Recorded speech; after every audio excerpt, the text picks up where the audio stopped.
ಹ್ಮ್ correct ಅಲ್ವಾ? ಹೌದು. ಪ್ರೀತಿ ಮಾಡ್ತೀರಾ ಅಂದ್ರೆ ಎಲ್ಲ ಒಪ್ಕೊಂತಾನೆ ಪ್ರೀತಿ ಮಾಡ್ತೀರಾ ನೀವು.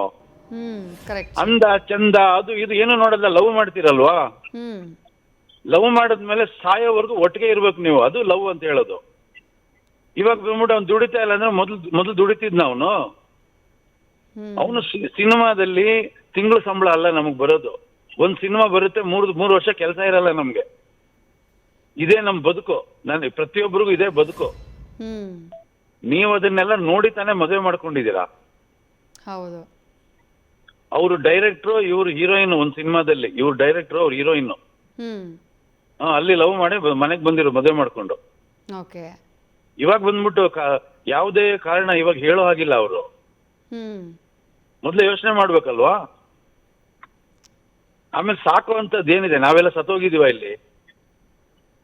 ಇಲ್ಲಿ ಯಾರ್ದು ₹1, ನನ್ನ ಕುಟುಂಬಕ್ಕೆ ಯಾರ್ದು ₹1 ಬರೋಕ್ ನಾವು ಬಿಡೋದು ಇಲ್ಲ. ನಾನ್ ಬದುಕಿರೋವರೆಗೂ ನಮ್ಮನೆ ಸದಸ್ಯರು ಯಾರೇ ಇದ್ರು ಕೂಡ ಅವ್ರಿಗೆ ನಾನೇ ಊಟ ಹಾಕೋದು, ನಾನೇ ಅವ್ರನ್ನ ಚೆನ್ನಾಗಿ ಸಾಕೋದು.